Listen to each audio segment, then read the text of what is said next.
Hello and welcome to Questions That Matter. We're all very excited about the energy transition that is underway in India.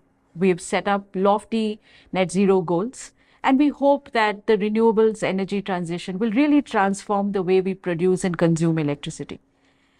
One way in which this electricity can reach consumers of all kinds is through investments in solar energy and in storage technology.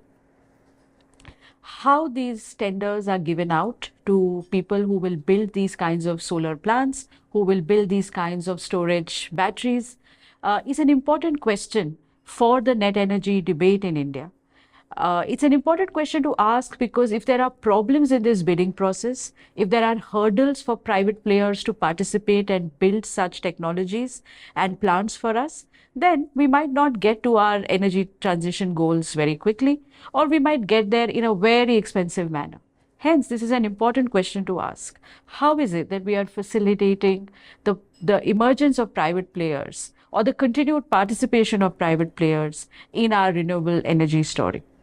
In an article that I wrote for the print, I talk about the latest SECI tender guidelines for a solar project. As with many other tenders, this focused on an important consideration, which is that it wanted to know the beneficial owners of everybody who was putting in money to build that particular plant. And that's a curious ask because the way modern finance and global finance is structured is that there are multiple forms of organizations that come and invest. And these organizations have investors from all over the world. Some of those investors don't want to give out their names. There are privacy guidelines that prohibit these institutions from diluting who their actual ownership contains, who their actual ownership is. And for SECI to then require that all of the beneficial owners should be made public is kind of a stumbling block. Now, to look at it from SECI's point of view, why might they want these kinds of requirements? Maybe there are reasons of financial security that SECI is worried that if you don't know who the owner is, maybe it's a fly-by-night operator and they will come in and never complete the project and run away. And then there are financial concerns arising out of not knowing who actually the beneficial owners are. Maybe there are geopolitical reasons that today it's an era of geopolitical uncertainty. Who knows where these beneficial owners are coming from, what their motives are, and so we need to know who these people are. The third could be a competition concern. That what if there are only 2-3 players and they put out multiple bids through different entities, and then actually what we end up with is a monopoly or an oligopoly where only a few private players then control the generation market. All of these are very valid concerns. The question to ask is it beneficial ownership and dilution of beneficial ownership that will solve them? Do we need to go that far? For example, SECI guidelines already have requirements that, there has to be money put in some escrow account, there has to be some SPV, there has to be some guarantee that is given.